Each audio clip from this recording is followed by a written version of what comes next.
One. We're live.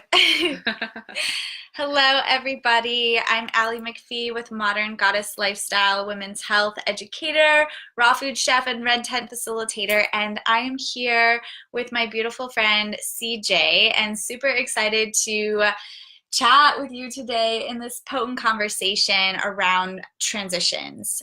We are heading into autumn, and depending on where you're located in the world, at least in the northern hemisphere, we're headed into autumn, and it's been a lot colder here in the mornings and night in Ashland, Oregon, especially in the mountain where I'm living.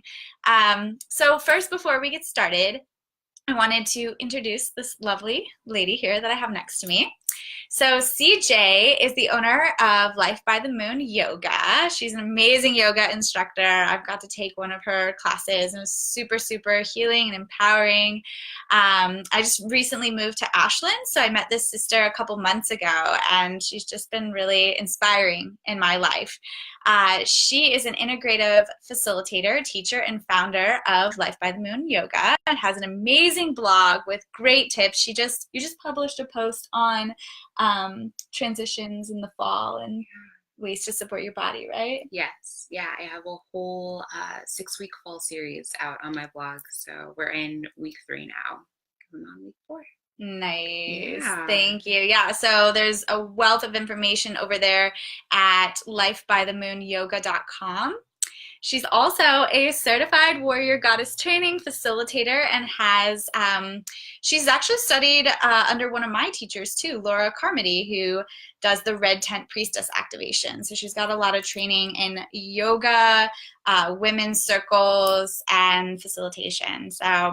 And you also work for Banyan Botanicals, and so I do. Yeah, at the moment I do. So her understanding in Ayurveda as well as supplements and detoxification is amazing. So I'm gonna pick your brain today and share as much as we can with everybody, because our topic today is all about seasonal transitions. So as we come into autumn and we're going through these changes within the season outside, with it becoming colder, with it, maybe more rain, maybe eventually snow. Hopefully the snow holds off for a while. But this is a time that emotionally a lot can come up. We can be experiencing, at least in Chinese medicine, it says that fall is the season that relates to the lungs, and it can bring up grief. So supporting the lungs is so important, and when we're having this grief come up, maybe we're getting like those mucus coughs and things like that can happen in seasonal transitions, as well as emotions of grief. So this video is all about tips for cleansing, emotionally cleansing, physically cleansing, supporting yourself if you are having things that are coming up that you are wanting to let go of or that you are grieving, as well as nesting into this season of abundant harvest, right? Because it's not all about, letting go and these transitions and, the change happening into the winter. It's also a time of abundant harvest, of taking stock of what we've gardened, not only if we have physical gardens, but what we've gardened in our life, like projects we've initiated in the summer. So we're going to be talking about all this juicy information today. So thank you for being here, love. Yeah, thank you for having me and just coming to me with this beautiful idea. I'm so excited to share and answer questions, whatever comes up, and yeah, just really dive in. I did want to kind of touch on that. So we were bringing up that topic of Chinese medicine, and Ayurveda is actually from India. And so it's very interesting how similar the two are. And there's always arguments about like which one came first. But in Ayurveda, fall is considered to be Vata season. And so there are a few different aspects that go along with that. And one is that we can come into a place of anxiety a lot around this time of year as well. And it's also a beautiful time of creativity and transition. And so, when you talk about that abundance that we are harvesting, I think a lot of it comes from our ability to tap into our creative energy during this time of the year. And sometimes being creative really taps in when we're looking at our grief and like how do we find our way through it, you know. So, Okay, I love that you're saying that because literally when I arrived and we started chatting, I'm gonna like be honest, I go through these waves. I'm human. I have been feeling a lot of anxiety at this time. I just moved to Ashland not too long ago, and there's a lot that I want to do, a lot of people I want to meet, just learning my new surroundings as well as, you know, do my modern goddess lifestyle posts and everything like that. So I have been feeling that vata, that anxiousness, but where that is coming from is this heightened sense of creativity I have been feeling and all the things that I want to take on, right? So if anyone else is feeling that way, like I have been lately, what do you have any tips or recommendations how to soothe that anxiety or to work with this vata energy to help balance it, whether it's like herbs or practices, breathing practices, anything really that you'd like to share with us? totally. Yeah. So I'd really like to start by just saying that a lot of the things that I share with people, like whether it's in my blog or just face to face, is all, it comes from knowledge of Ayurveda, but it also comes from like everyday life experience. And so you're not alone in feeling that anxiety, because I tend to feel anxious very often, especially when, you know, like life just hands me so much and I'm like, okay, what do I do with it? How do I build it and put it all together? Um, the first thing that I always come back to is my breath. I'm doing a lot of like deeper study right now into pranayama and starting with just doing my own personal practice with it. And I really just, I feel like relying on the breath is like the most amazing thing. And so Mm. I would really recommend just taking moments out of the day to stop and breathe. And the first thing I tell my students is to just even ask yourself if you are breathing, because probably like 88% of the time, and that's just a number that I'm making up, but most of the time, we're probably not breathing, or we're taking all of our breaths in and not remembering to breathe out, or, you know, holding our breath. And so really just tapping into that and just taking a moment. And then another thing that I really like to do is think about breathing into the circumference of the waist. So Mm. the seat of vata is in the colon. Um, so it's the first place that, you know, that anxiety or this imbalance of of the vata like accumulates, and then after that it spreads to other places in the body that are also governed by vata. So I always like to think about breathing into the circumference of the waist, going Mm. into that space and just calming yourself through the breath. There is a practice called So Hum breathing, Mm-hmm. which is a beautiful meditation. So Hum is the chant, and it's supposed to be the sound of the breath going in and out. So is in and hum is out. And so you chant that internally in the mind when you're breathing, and you would take a deep breath into the circumference of your waist, and you would say in your mind, so, and then exhale, hum.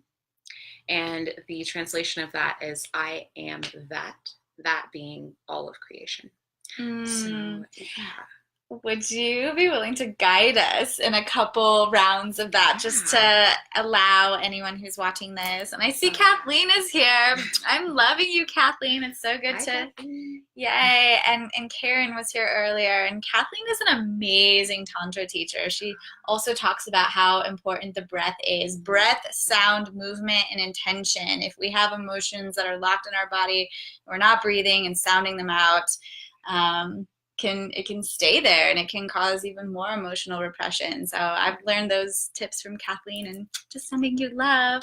So yeah, CJ, would you be willing to maybe guide us through just like a few rounds of what you're talking about? So who's ever watching, if they are feeling anxiety or these transitions and fall and like want to feel grounded or want to breathe into their colon and these lower chakras of our body that always don't get enough attention, would you like to do a little breath work with us? Definitely. I'd Okay. love to. So I'll go ahead and just start by asking you to take notice of your body. So whatever surface you're seated on right now, and if you're able to do this right now, just start to examine the weight of your body on the earth or on the surface that you're sitting upon. Lengthen through the crown of your head. Take a deep breath in and let it all go. And on your next inhale, breathe deep into the pit of the belly through the diaphragm. Exhale, let it all go. And on that next inhale, as you breathe in, silently chant so. Breathe out.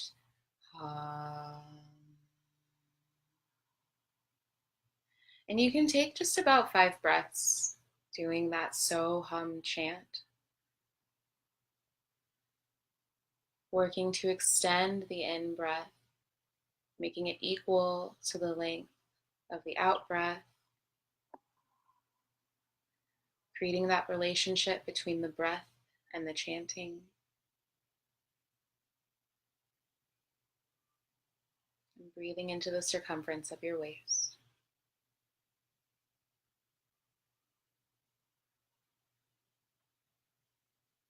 And taking your time through it.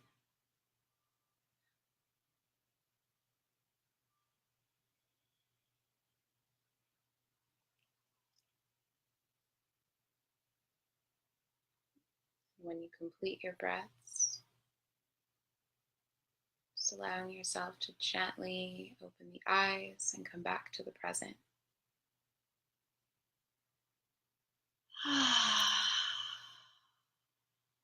Thank you for that. You're welcome. Yeah, and so that's just a tiny piece of it, and you can do this for however long works for your day. If you only have 5 breaths, then take those 5 breaths, because doing a little bit of it is better than not doing it at all.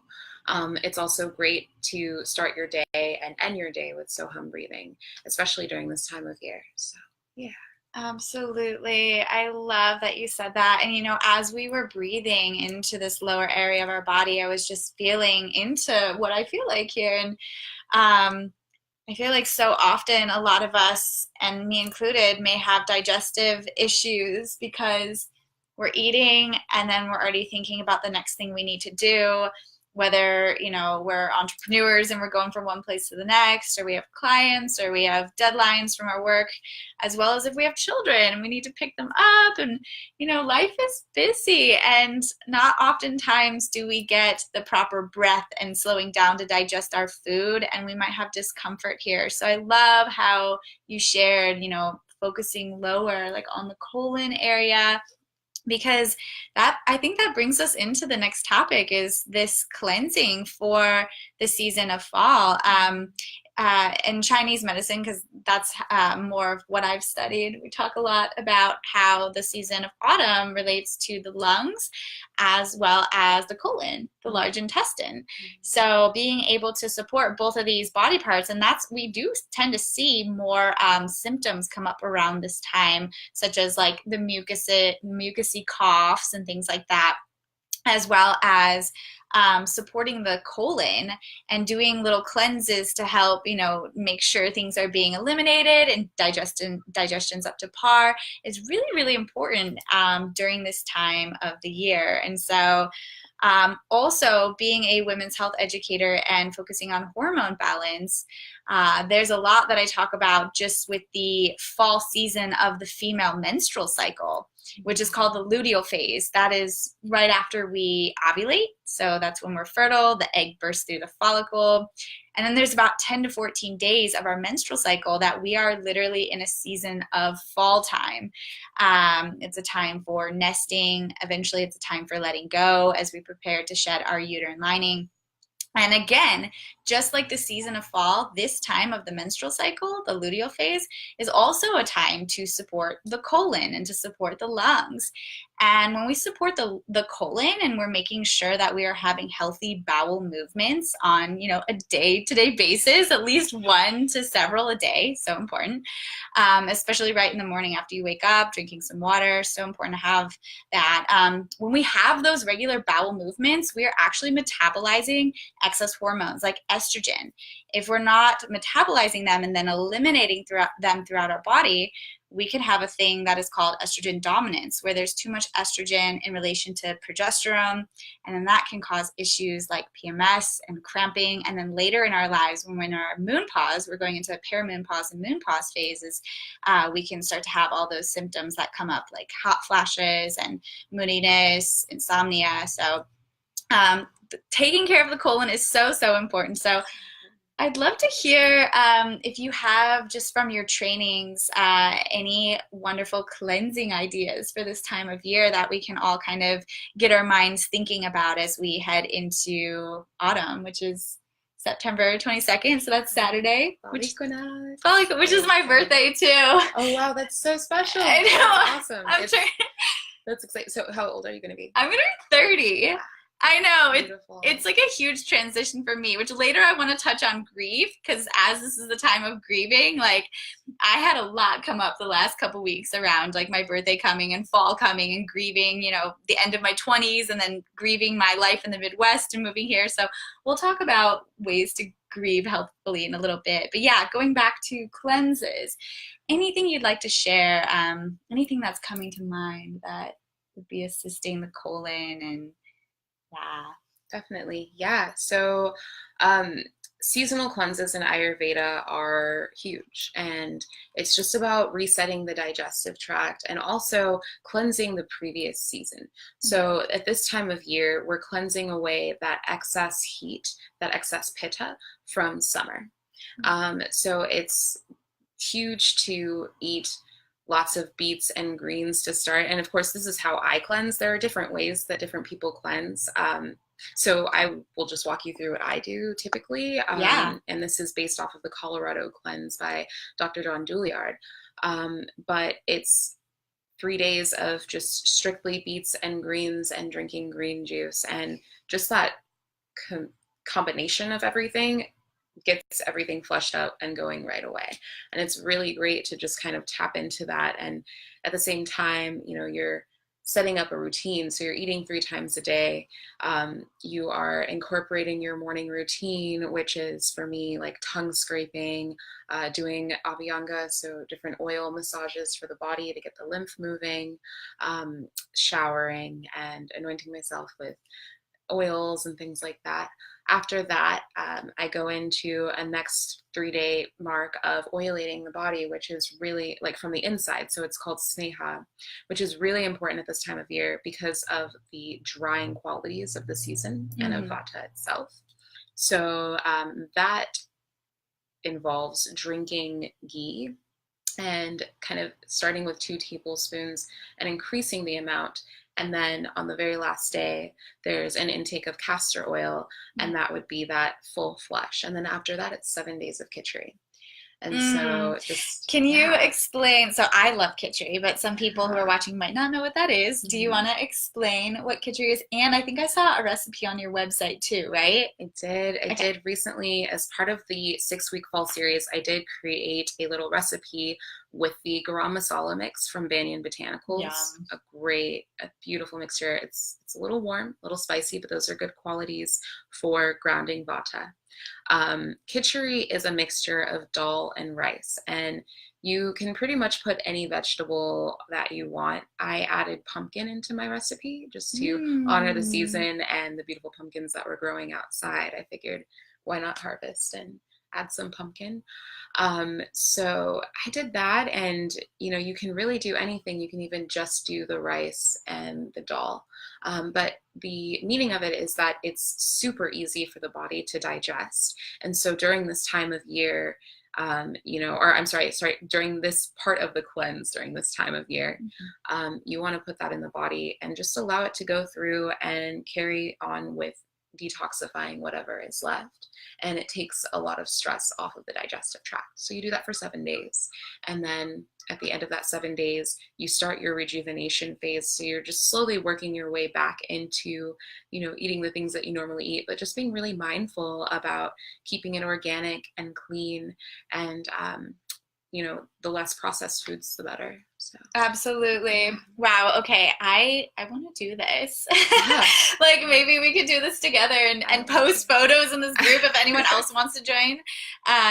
Totally going to be looking at your website and using that recipe that's on there. And is there information that you just shared on your website and your blog post about this cleanse? So I don't, because I'm not certified right now to administer cleanses, I don't walk people through cleanses. However, I do have a blog post coming up next week that's going to be on helpful tips to get through the cleanse. Right. So I talk about journaling, and a lot of times when we're cleansing, we're not just cleansing the toxins in our body, but we're also cleansing a lot of emotions. And so, you can be a total roller coaster on a cleanse. I know I am all the time. And so I journal, and I kind of give that as a tip.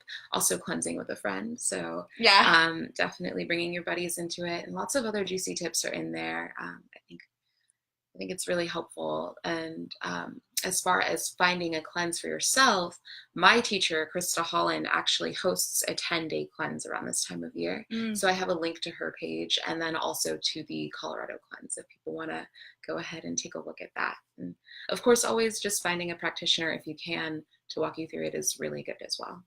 Absolutely. And we'll post some links here at the bottom of this video too, links that you can look into at different cleanses that are going on.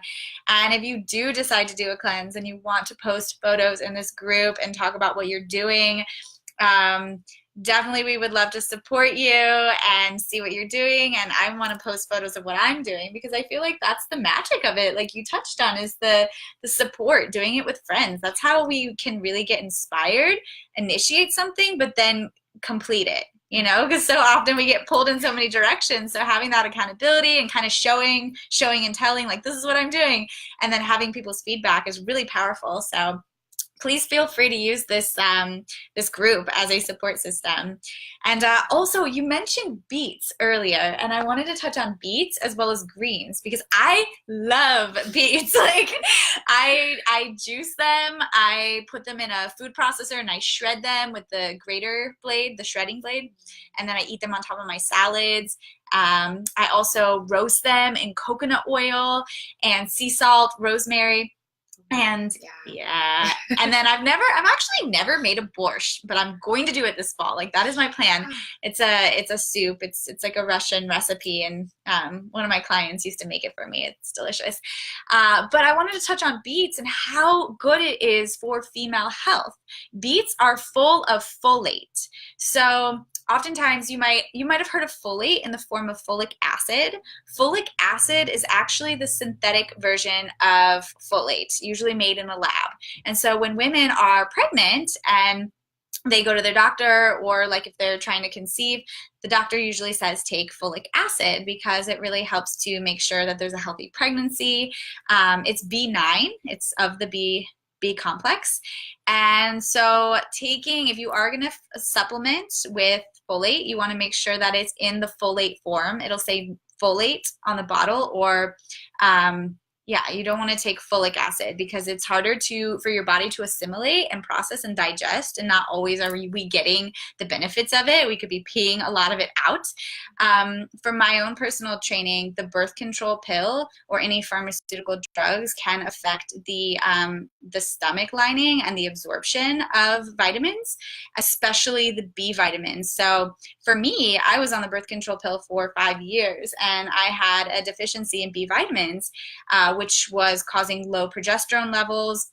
It was causing moodiness. It was causing exhaustion, because B vitamins uplift the mood. B vitamins give us energy. So folate is super important for fertility, for energy, for detoxification, and beets are full of folate. So rather than taking a supplement, unless you really need to supplement and you've been deficient in it, eating foods that are full of folate are really going to be beneficial for the female system. So you said beets, as well as beets are a diuretic. Totally. Like if I'm ever like stopped up and stressed, I've been traveling and my rhythm is off, like beets are my go-to. I'll like make a beet juice with cucumbers. And then the greens, you mentioned the greens, and the greens are also full of B vitamins, full of minerals, full of zinc, magnesium, which really helps to reduce bloating, as well as, cramping. If you're going into your late luteal phase before your bleed and you're having cramping come up, magnesium is so great for that. Chocolate's full of magnesium. That's probably why we crave chocolate at that time. That amongst other reasons.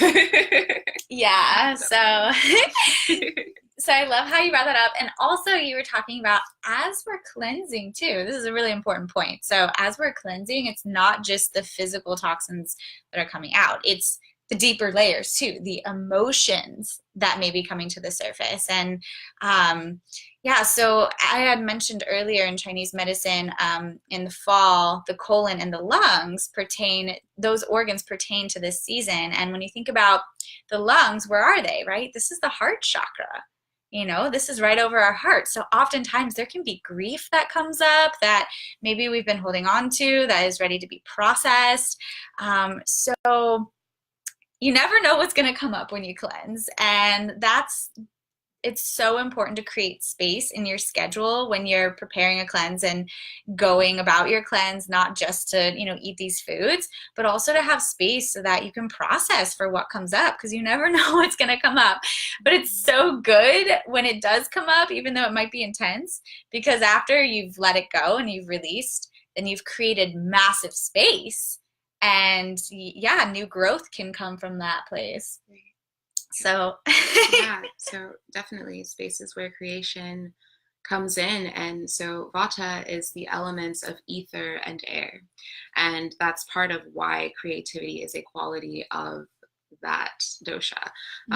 And so just letting things go. I mean, it's depicted around us in our macrocosm at this time of the year. The leaves, they change and they fall, and the trees, they don't, try to hold on to those leaves, but they let them go, and space is created for more leaves to come in the next, season, in the next spring. And so it's really just, I always like to look to the earth as being a huge teacher. And so just looking at how easily our world around us transitions through things that for us would seem devastating. To let something go that is a part of us, it really truly can be devastating. And there's no, making that a small thing, like belittling that, like it is. We go through a lot as human beings. But my personal practice is to just really think about, where will I be if I can tap into letting this go and creating space for something else to come. Absolutely. Yeah, rewriting the story and having a vision of where we want to go. And for me, like, it's actually fun chatting about this, because I literally just went through a wave of unexpected grief that I had no idea was going to come up. I know I mentioned a little bit earlier that my birthday is in 2 days and I'm turning 30, and I was always excited for 30th birthday, but for some reason, like, things are really hitting me. I recently moved to the West Coast from the Midwest. My whole family is in the Midwest, as well as a lot of community. I had a very influential role there of like helping birth a raw food cafe and helping just with like the red tent movement. So moving out here, it's like I'm recreating myself. And although I've met so many lovely, beautiful people, there's still an element of my being that is grieving what I no longer have readily available everywhere that I'm used to. And I guess part of like this process of my 20s ending, which I loved my 20s, I feel like there was a bit of like naivety. Is that the word? Naivety? naivete. Yeah. Yeah, of my 20s and the creative process. Like I can get really passionate at times, get an idea and just go for it. And that's been like throughout my 20s. And I feel like now there's this new wisdom that's coming in of, things that I'm birthing and initiating instead of just saying yes right away. I think about the whole picture. What do I really want to put my attention on? What do I really want to cultivate at a slower pace? Not just like go, go, go. Because there are many times I was burned out in my 20s. Like my whole hormonal health crisis came from opening this cafe and, go, go, going like 80 hours a week. But yeah, so a lot came up and I was not ready for this grief process and it all just hit me and the tears came. I was crying every day. I couldn't like, it's almost like somebody would say just the sappiest thing or the sweetest thing or like I was crying about everything, CJ. Like everything was just like getting the floodgates going. And I really, in the beginning, it was challenging. And then I really just had to stop and say, okay, I'm feeling sad right now. Rather than suppressing this, I'm grateful that it's coming out. I don't know what it's all about, but I'm going to create space for it and just be with it and just let it have its timeline, let it run course rather than like stop it. And so because it kept coming up, I made more time to be out in nature.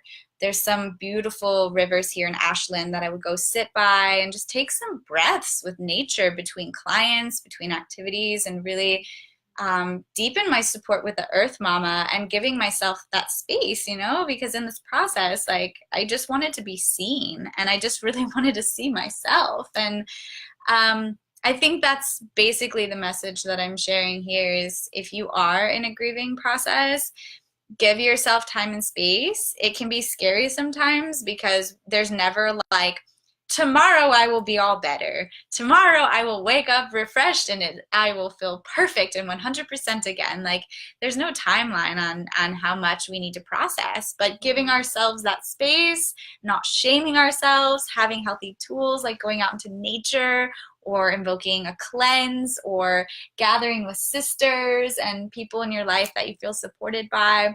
All so, so, so important. So just wanted to share that little tidbit. Oh, there's been a lot of people here. Krista's, oh, of course. Krista sent a little heart. Thanks, sister. Yeah, I'd love to open up the comments for questions. If anyone wants to say hello, say what it is they feel like they're letting go this autumn, as well as if you have any questions for CJ. She is a wealth of knowledge and yeah, if you have any questions, please feel free to write because we honor you. And this is a sisterhood here in the Modern Goddess Lifestyle Facebook group. This group is really intended for us to unite and share our voices. And so part of one of my visions for this Facebook group is to host different voices on here like CJ and the information that she has to share so that we can be thinking about these topics and feel supported rather than just going through life and feeling all these emotions and not understanding why things are happening and not having tools to deal with it. So really having this space be somewhere where there's information always present and definitely inviting voices to share like what are you going through lately, what are you excited about, what events are you hosting too. This is a space where you can post events that you're hosting. And so yeah. Yeah, just touching a little bit while we're waiting for some questions on that grief process and something that you said that really stuck with me was that there is no timeline for grief and there's no timeline for feeling better, and that's I think that that's kind of this illusion that we can easily come under just living in our world where there's like so much advice thrown at us all the time about like, oh, it's gonna be okay and it's gonna get better. And I'm like, sometimes even just like speaking with friends, I think even earlier when I was talking to you, I was like, oh, it's gonna be fine, like things will be okay. And I try to check myself on that every now and then because it's like, well, a big part of like the warrior goddess training that I've learned is holding space is super important. And so what it looks like with sisters is that we talk and we listen, and we don't necessarily give like advice. We just listen, unless advice is asked, you know, but otherwise it's really just about listening and holding space. And so a big thing that I learned from all of that is that we can hold space for ourselves as well. And a lot of times our mind will try to give us advice, and it'll say like, it's okay, you know, get over it, you're going to be fine, you should be better by now. All these little voices that I'm sure everybody else here has heard many times before. And at the end of the day, it's like just holding space for ourselves and letting ourselves cry, letting the grief come up, letting the emotions come up. I mean, with that Shakti that flows through all of us, we are emotional beings. And that's what makes us beautiful. And it's also how we navigate through this world, through this reality that we're in. And so just to honor all sides of emotion, joy and pain, and to also look at the fact that joy and pain exist at the same time. And yes, so while we're sitting there like crying and releasing and cleansing ourselves, like there's going to also be somewhere inside of us where we can find a little piece of joy if that's what we feel like we need. But if we also feel like we need to just cry, that's beautiful too. And it's a part of the healing process. Absolutely. Well said. Yeah, I was taught that deep grief and joy are two sides of the coin. So I love that you brought that up, and just reflecting on that. Anytime I've had a massive emotional release, so much grief, and gave myself permission to go there and just like cry it out, or you know, see myself in that space, or call a friend that I really trust and just go into it, I've always seen the opposite spectrum happen, where suddenly my heart is open. I'm feeling so much joy, so much abundance. So yeah, they definitely are part of the same, and I love that you put that up, that you add. Oh, yeah, I guess the screen froze. We had some people say hello. Karen said, "Hello, lovely ladies. What a wonderful video." Oh, thanks for joining, love. Yeah, thank you. Hello. Jamie says, "Jamie, hello." Yeah, hi. This is actually, yeah, I know Jamie. Hello. I won't expose to everybody how I know you unless you would like for me to do that, but hello. So going through menopause and letting go of whatever stage I was in last. This is a whole new world, grieving for the person I used to be 3 years ago, trying to open my heart and accept the new me. Thank you for sharing that, Jamie. Yeah. Absolutely. Yeah. And it's so wonderful that you recognize that, because our culture, our culture shuns these stages of womanhood. We shame the menstrual cycle, we shame menopausal, moonpausal years, because there's transitions that happen, and there's things that change, not only hormonally, but physically and emotionally. So the fact that you are giving yourself space and that awareness is beautiful. Yeah, definitely. And Ayurveda actually looks at menopause in an opposite light, and it's just a natural part of life. It's something that we move through just as we move in and out of our balances and imbalances and different things like that, and we just look at it as, okay, this is something else where I might need to make a couple of adjustments in my life, but I'll find that balance. And so there's definitely not as much shame attached to it. And yes, yeah, and just for me, I feel like I've definitely come up on places. I mean, I can't relate to being in a place of menopause, but I can relate to being in a place of wishing I was someone that I used to be. And that's when I come back to my yoga teachings and to that idea of just being in the present. And it usually helps me to get through. So, something that I work with myself for sure. Christy Comstock says, crying is such a wonderful release. Absolutely. Yeah. Absolutely. Karen says, I have been noticing the shifts of energy and feeling them move through me very quickly. Sometimes we are also clearing energies from others who are suffering on the planet. I'm so grateful. Yeah, I'm so grateful you said that. I truly believe that we are in this womb grid of sisterhood connection. All of our sacral chakras are united in one. We're just, in Tantra, it's said we're just one thread of energy weaving throughout all creation. And so I feel that when my sister's hurting, there's part of me that's hurting. We're all connected. And absolutely, I think that we can process grief from our ancestors, from other things that are going on in this current time period with other sisters in this world, or really anyone in this world. Like, a lot of us are empaths, and a lot of us feel very deeply. So it's wonderful that you brought up that point. Yeah, thank you, Karen. Jamie says, "Hi, ladies." Absolutely right. Thank you, ladies. Aw, thank you for your love.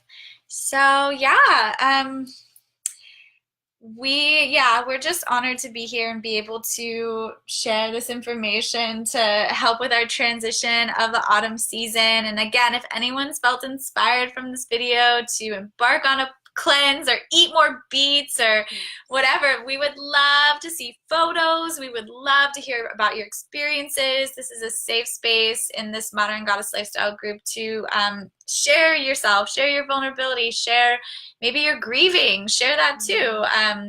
Definitely when we share, like CJ was saying earlier, we feel seen, we're witnessed, and just that process of being witnessed can be so healing. You know, Shakti can't dance her wild dance if Shiva's not there holding space and witnessing. Like, it's a two-part of creation that needs to happen. So awesome. So CJ, I want to thank you for being here. And yeah, again, as I had mentioned earlier, CJ's website is lifebythemoonyoga.com. I think I put that in the link up here. If I didn't, I'm gonna add it. Oh, I'm gonna add it up here.